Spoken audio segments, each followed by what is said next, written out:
토요일 하루의 첫 시간을 우리 주님과 함께 보내는 여러분들에게 이 아침에도 주님 주시는 은혜와 또 말씀의 깨달음과 또 깊은 무릎 꿇음이 있는 복된 시간 되시기를 축복합니다.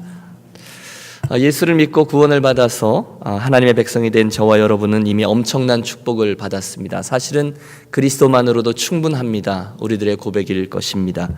우리들에게 주어져 있는 하나님의 사랑과 축복을 한번 헤아려 보시죠. 첫째, 우리는 죄를 용서받아 새 생명을 얻었습니다. 너희가 그 은혜를 인하여 믿음으로 말미암아 구원을 얻었나니 이것이 너희에게서 난 것이 아니요 하나님의 선물이라. 아멘. 우리들의 과거, 현재, 미래에 구원의 영향력이 미칩니다. 내가 진실로 너에게 이르노니 내 말을 듣고 나 보내신 이를 믿는 자는 영생을 얻었고 심판에 이르지 아니하나니 사망에서 생명으로 옮겼느니라. 예수를 믿는 순간에 이미 사망에서 생명으로 옮겼다 말씀하십니다. 오늘 나는 영생을 소유하고 있다 말씀하십니다. 미래의 저와 여러분은 심판에 이르지 않는다라고 말씀합니다. 참 놀라운 구원의 은혜가 아닐 수 없습니다. 그런데 그게 다가 아니죠. 그리스도인에게는 하늘의 상급이 예비되어 있다라고 말씀하십니다. 보라, 내가 속히 오리니 내가 줄 상이 내게 있어 각 사람에게 그의 일한 대로 갚아주리라. 여러분, 예수를 믿게 된 이후에 받게 된 과거, 현재, 미래 이런 축복들을 나열하다 보면 끝이 없습니다. 그런데 오늘 우리가 이야기하려고 하는 것은 거기가 이야기의 끝이 아니라는 것입니다. 그런 놀라운 축복을 받은 저와 여러분에게 믿음의 경주를 마치는 순간까지 하나님께서 가지고 계신 기대가 하나 있다는 것입니다. 그것이 바로 우리가 그 구원 이후에 날마다 더욱더 자라나서 그리스도의 장성한 분량에 이르기까지 성장하는 것입니다. 성경은 이것을 되풀이하여 강조합니다. 우리가 첫 번째 본문으로 택한 에베소서 말씀도 마찬가지죠. 너희가 사랑 가운데서 뿌리가 박히고 터가 굳어져서 능히 모든 성도와 함께 지식에 넘치는 그리스도의 사랑을 알아. 그분의 사랑을 알아가되 넓이와 길이와 높이와 깊이가 어떠함을 깨달아 하나님의 모든 충만하신 것으로 너에게 충만하게 하시기를 구하노라. 하나님께서는 저와 여러분이 당신을 아는 사랑, 지식, 부요함에 이르기까지 날마다 더 자라가기를 원하신다는 거예요. 이 말씀을 가만히 묵상하는데 머릿속에 떠오르는 우리 예수님이 해주신 하나님 나라의 비유가 있습니다. 겨자씨에 대한 이야기죠. 하나님 나라의 특징, 천국은 마치 사람이 자기 밭에 갖다 심은 겨자씨 하나 같으니 이는 모든 씨보다 작은 것이로되 자란 후에는 나물보다 커서 나무가 되매 공중의 새들이 와서 그 가지에 깃들이느니라. 하나님의 나라의 특징은 그 자그마한 씨앗 안에 있는 엄청난 생명력이라는 거죠. 지금은 작은 것 같은 저와 여러분의 인생이지만 이것이 자라나 아름드리 나무가 되고 결국 수많은 그의 인생에 수많은 나무 그리고 깃들이게 그 수많은 새들이 와서 깃들이게 될 만큼 큰 나무로 자라나는 것이 우리에게 담아놓으신 하나님 나라의 특징이라는 거예요. 그분이 기대하시는 바는 자라나는 것입니다. 사랑하는 여러분, 저와 여러분의 인생이 세월의 흐름에 떠밀려서 먹다 죽다의 인생이 되거나 버나드 쇼에 있는 묘비명처럼 우물쭈물하다가 내 이렇게 될 줄 알았지 그런 인생이 되지 아니하고 오히려 오늘 말씀처럼 우리 안에 담긴 하나님 나라의 씨앗 그 생명력 때문에 하나님 나라를 좀 더 많이 드러내고 확장시켜 나가는 그런 인생이 되시기를 축복합니다. 탕자의 비유도 제게는 그런 그림으로 그려집니다. 아버지의 집을 떠났던 탕자 둘째 아들이 한순간 철이 듭니다. 인생의 가장 곤고한 순간에 그가 허랑방탕하게 살던 곳에서 아버지 그분의 뜻을 깨닫습니다. 그리고 그분의 풍요와 사랑을 향하여 그리워하며 이제 마음을 돌이키죠. 발걸음을 내돌이켜 여전히 사랑으로 기다리고 있는 아버지의 사랑에 자기 자신의 존재를 온전히 내던집니다. 철듦, 자라남, 성숙함. 이제 그는 철든 아들이 되어 아버지 집에서 그분의 사랑과 기쁨을 온전히 누립니다. 비교되어지는 큰아들이 있습니다. 아버지의 뜻을 알지 못합니다. 깨닫지 못합니다. 잘하지 못합니다. 그래서 그는 아버지 집안에 있지만 아버지의 아들됨을 전혀 즐거워하지 못합니다. 나아가 이제는 아버지의 사랑을 누리는 동생마저도 정죄합니다. 아버지의 사랑까지도 비판합니다. 아직 성숙하지 못한 것입니다. 자, 여러분, 오늘 우리들의 첫 번째 주제가 양육입니다. 자라남이죠. 성숙은 깨달음에서 오더라고요. 깨달음은 어디서 오느냐? 체험이나 또는 만남이나 예배나 독서 등등을 통해서 우리들의 성숙, 그 깨달음이 오죠. 인생의 무거운 질문들을 등에 지고 하나님 앞에 서 있던 욥은 뭐 이렇습니까? 이렇게 항변 중에 한순간 하나님의 질문 하나 앞에 거꾸러지며 그분의 광대하심 앞에 입을 다뭅니다.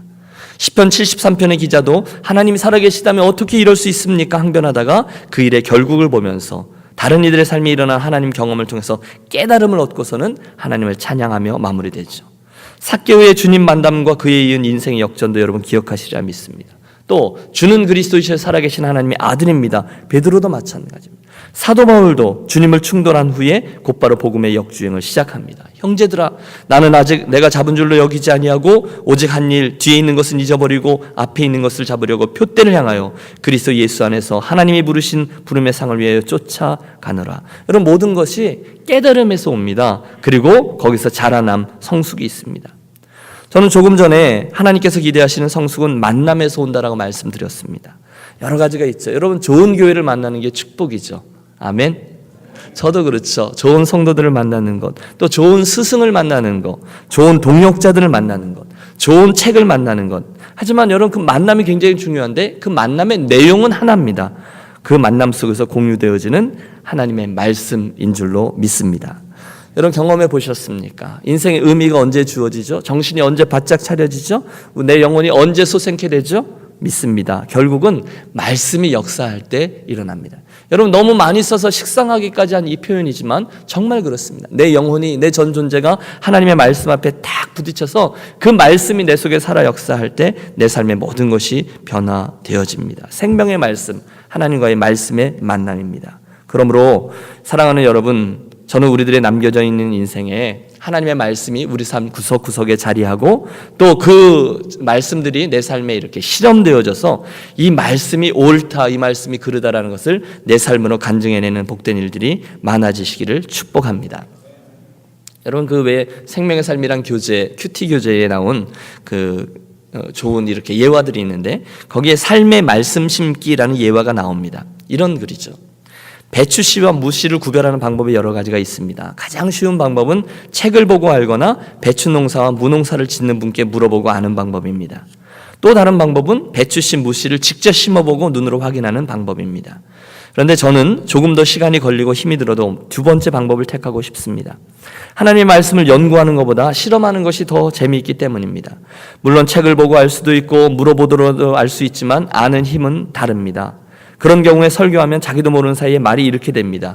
이건 배추씨래, 이건 무씨래. 별로 말에 힘이 실리지 않습니다. 그러나 시간이 좀 더 걸리고 힘이 들더라도 내가 직접 심어보고 알게 되면 아는 것은 똑같아도 그 힘이 다릅니다. 그때는 확신 가운데 말합니다. 이건 배추씨다, 이건 무씨다. 믿음이란 구체적으로 하나님의 말씀을 믿는 것입니다. 그런데 하나님의 말씀이 죄로 말미암아 타락한 세상과 우리에게 엉뚱하게 보일 때가 많습니다. 말씀대로 살다가는 망하기 십상이고 쪽박차기 십상인 것처럼 보일 때가 한두 번이 아닙니다. 그러나 하나님의 말씀을 믿는다는 것은 그럴 때에도 세상과 자기의 상식을 믿지 않고 하나님의 말씀을 믿는 것입니다. 남들이 자신을 돈키호테처럼 볼지라도 말씀에 순종하는 것입니다. 그것이 믿음입니다. 굉장히 재밌습니다. 하나님의 말씀을 내가 이해해서 아는 것 말고 삶으로 실천해서 알아낼 때 여러분, 그때 놀라운 성숙이 일어난다는 것이죠. 오늘 우리들의 주제가 양육입니다. 어떻게 하면 우리들이 그 성숙함에 이를 수 있을까요? 여러 가지 방법들이 있습니다. 첫 시간에 우리가 나누었던 예배죠. 나 자신이 정말로 제물이 되어 이 예배 시간에 죽고 또 새롭게 살아나 그 말씀으로 태어나는 바른 예배를 통해서 우리를 신앙의 성숙이 올 수 있습니다. 하나님 앞에 완전히 부복해서 그분을 바라보고 주님 말씀하옵소서 기도 가운데 그분을 만날 때 우리는 성숙을 경험할 수 있습니다. 하나님 말씀을 정기적으로 읽고 묵상하고 암송할 때, 순종할 때 일어날 수 있습니다. 하지만 동시에 우리가 인정할 수밖에 없는 것이 바로 그런 자리에 하나님의 말씀을 배우고 익히는 장에 나 자신을 일부러 가져다 놓는 모습, 그런 기회가 있으면 일부러 억지로 나를 끌어다 놓는 것, 그래서 함께 훈련하고 실천하는 장이 우리에게는 꼭 필요하다는 것입니다. 몇 가지를 말씀드리는데요. 저는 그런 양육의 자리, 첫 번째는 우리들의 소그룹이라고 분명히 믿습니다. 여러분, 교회 역사를 바라보면 하나님께서 교회 공동체에 또 그 흐름에 큰 부흥을 주셨을 때는 반드시 대그룹 사역과 소그룹 사역이 함께 역동적으로 일어났습니다. 다시 말해서 우리가 이렇게 함께 예배하는 대그룹 예배가 있다면 소그룹, 형식적인 소그룹이 아니죠. 정말 진지한 교제가 일어나는 그런 소그룹 말입니다. 우리 같으면 사랑팀도 되고 전도회도 될 것입니다. 진지한 말씀의 교제와 기도의 교제가 있는 모임, 그 소그룹입니다. 어떤 분들은 아예 이렇게 묻는 분도 계세요. 목사님, 그런 거 한다고 사람이 변합니까? 아예 마음속으로 결론을 내리고 묻는 분이 계세요. 그런데 저는 확신 있게 대답합니다. 그럼요, 변합니다. 저는 지난 23년간 여러 사역의 장에서 주님을 향한 선한 욕심을 가지고 정말로 변화되는 분들을 많이 보았습니다. 첫 번째 교회에 억지로 나와서 앉아 있으면서 이렇게 다리를 꼬고 앉아 있고 예배 마친 후에 제가, 여러분 제 캐릭터를 이제 이해하셨죠? 아니 여태까지 예수님도 안 믿고 뭘 하셨어요? 라는 질문에 보통 사람 같으면 뭐 그렇게 됐습니다라고 대답하겠지만 떨떠름한 표정으로 예수 안 믿어도 뭐 별로 아쉬움이 없던데요 라고 대답하시던 그런 닫혀있는 마음의 분이 얼마 지나지 않아서 정말 진지한 그리스도의 제자로 변화되는 것도 보았습니다. 또 지난 석 달 동안에 우리 공동체 안에서도 조금씩 성숙해지고 주님을 향해서 선한 욕심 갖고 변화되는 분들도 봅니다. 어떻게 그런 일이 일어날 수 있을까요? 여러분 몇 가지를 말씀드리는데, 우리들의 신앙이 그 양육되어지는 사건이 일어나는 것이 성경 지식을 아는 곳에서 일어나지 않죠. 대신에 이 성숙됨의 사건은 공동 배움이고 삶이 겹치고 또 믿음의 형제 자매들과 함께 어우러질 때 그런 일이 일어날 때가 많이 있습니다. 여러분 경험이 있을 겁니다. 함께 웃고 함께 울고 함께 고개를 끄덕이고 함께 기도하면서 그 일이 일어나요. 여기에 소그룹의 위력이 있습니다. 사랑하는 여러분, 여러분에게는 그런 소그룹이 있으십니까? 좋은 소그룹이요.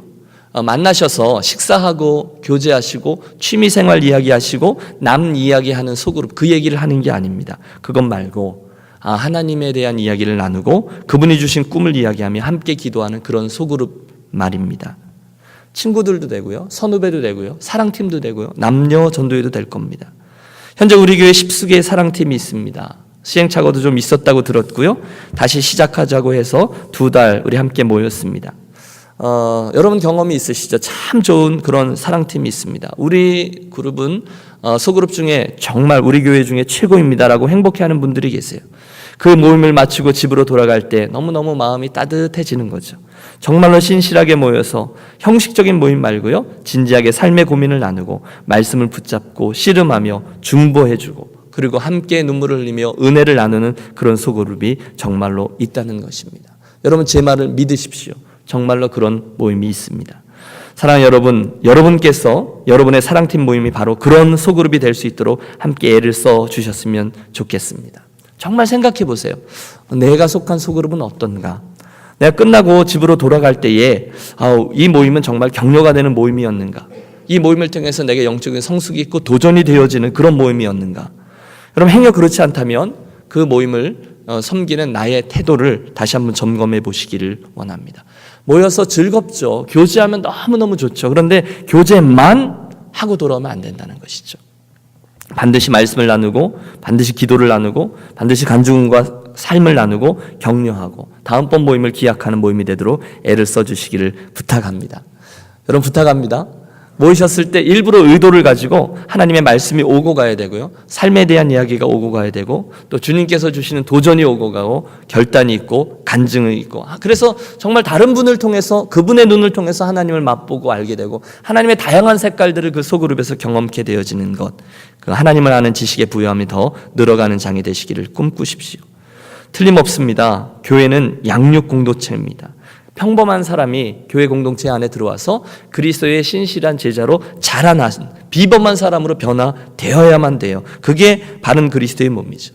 말씀드렸나요? 교회는 아트가 있어야 되고 교회는 사이언스가 있어야 합니다. 아트는 정적인 것일 겁니다. 저와 여러분의 가슴에 감동이 있고 눈물이 있고 기도가 있고, 하지만 사이언스가 있어야 합니다. 어떤 그리스도인이 들어와서 교회 공동체 안에서 시간을 보내면서 그분이 그리스도의 군사로 자라나는 구조가 있어야 돼요. 물론 여러분 저는 어떤 획일화된 틀을 말씀드리는 것은 아니에요. 그래서 양육 1단계를 마치고 양육 5단계쯤 마치게 되면 이 사람은 주를 위해서 헌신되어져서 선교사로 파송되는, 꼭 1일에도 들어가면 그런 프로덕트가 나오는, 여러분 그런 어떤 양육의 구조를 말씀드리는 게 아니라 살아있는, 그래서 꼭 똑같은 프로덕트가 딱딱 나오는 그런 모습을, 그런 이야기를 드리는 건 아니에요. 사이언스라고 할 때.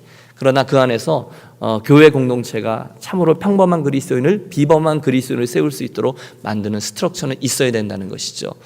제가 유년교회를 바라보면서 또 좀 더 섬기게 되면서 그런 것들이 준비될 것인데, 여러분 그것들의 선한 욕심을 가지고 좀 적극 참여해 주시기를 부탁합니다. 물론 여러분, 저와 여러분이 예수를 믿음으로 구원에 이르기는 이미 충분하죠. 새 생명을 얻었어요.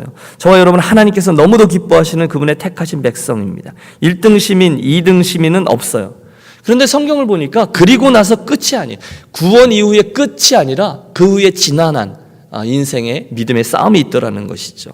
구원 이후에 믿음의 사람으로 자라나 하나님의 마음에 합한 인생을 살고 하나님의 꿈을 내 인생에 담고 하나님의 역사에 멋들어지게 참여하는, 여러분 뭐 해내겠다는 게 아니에요. 하나님이 저와 여러분이 그분의 역사 속에 들어가서 필수처럼 저와 여러분을 사용한다, 이런 의미가 아니라 그분의 움직임에 동참케 되어지는 그런 이야기들이 계속해서 성경 속에는 등장합니다. 그리고 주님은 우리를 그렇게 하라고 초대하십니다.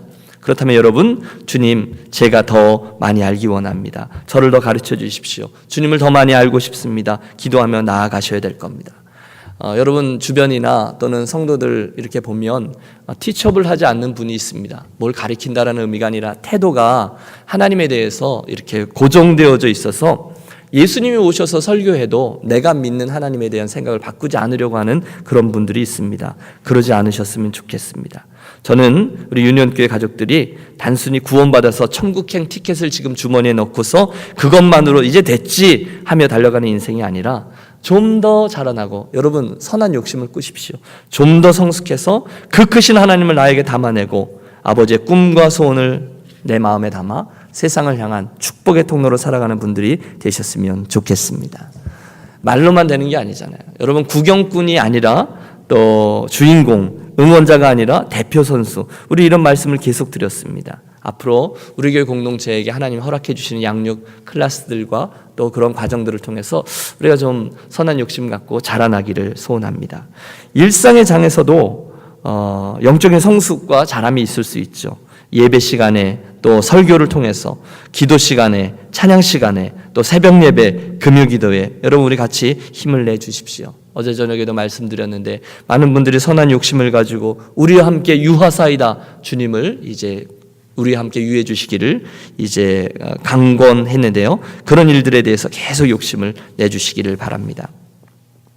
두 번째로 여러분, 주님을 더 알게 되면서 동시에 그분을 섬기는 일, 이게 이제 봉사의 일이죠. 저는 이 이야기를 좀 더 하고 싶습니다.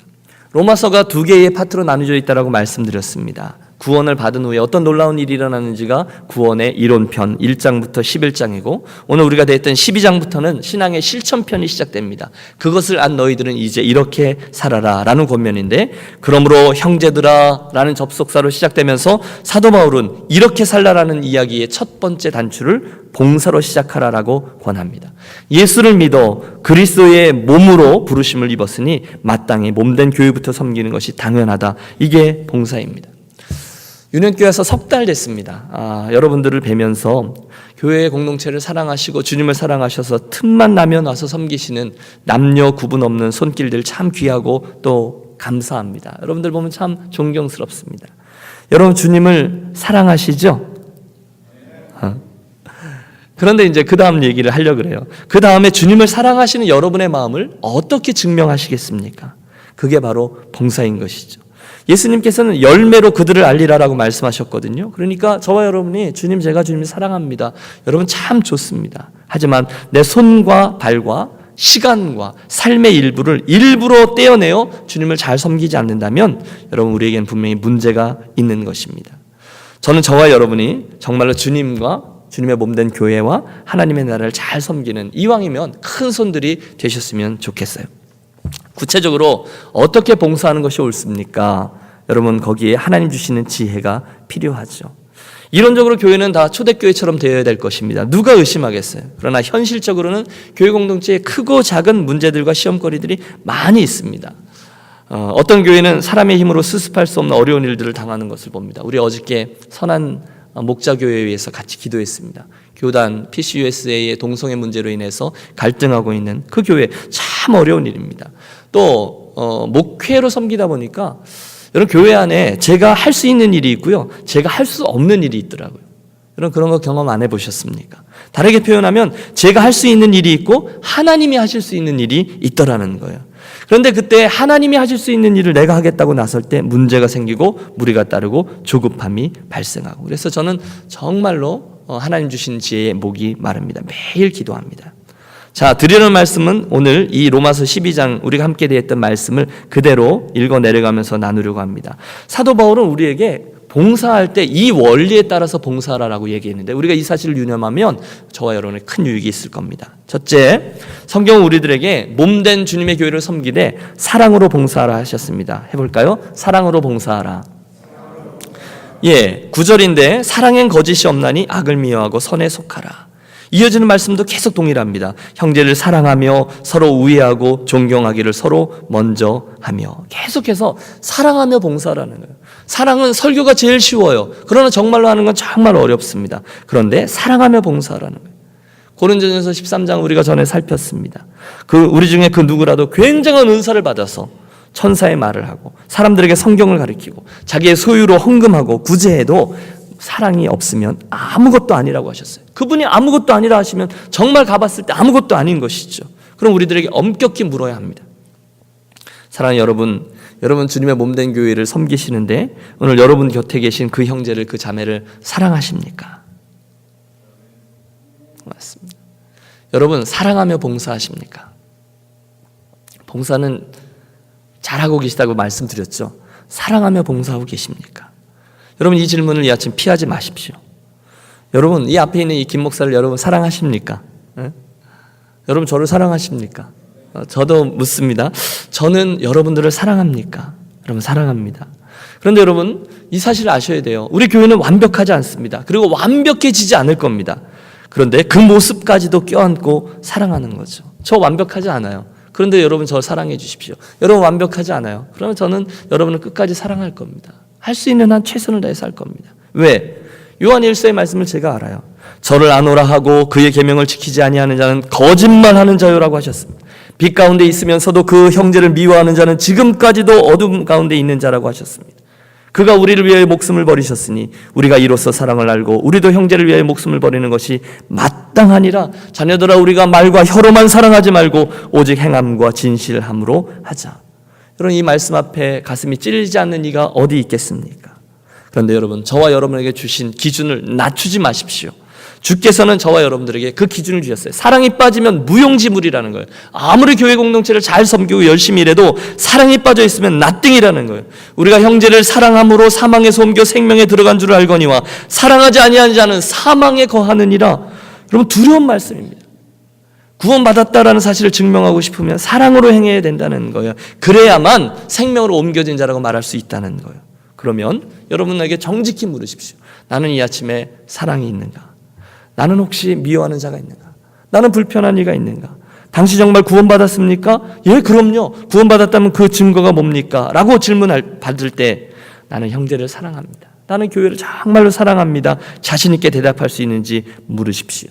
그리고 여러분 주께서 기준으로 주신 것 사랑이 없으면 아무것도 아니다라는 말씀이 도전이 되어서 우리가 형제가 연합하여 동거함이 어찌 그리 선하고 아름다운지요 라는 교회 공동체를 이루어내시기를 권합니다.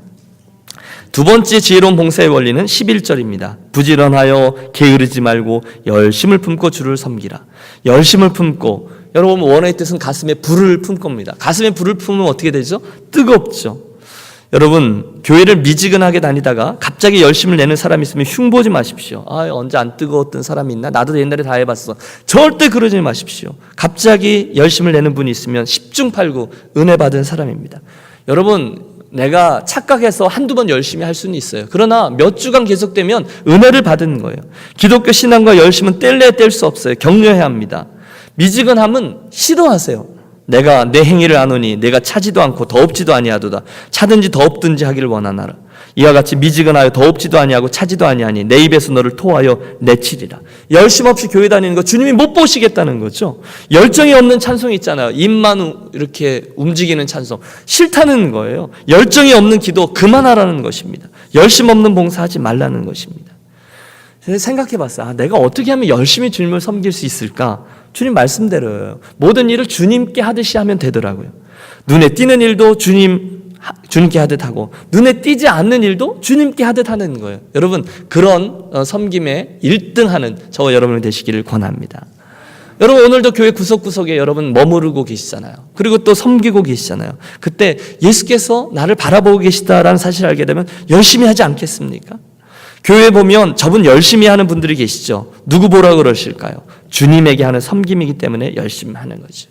저는 여러분이 목사에게도 그리고 옆에 있는 다른 분들에게도 저분 참 열심히야 라는 칭찬을 듣는 분들 많아지시기를 간절히 소원합니다.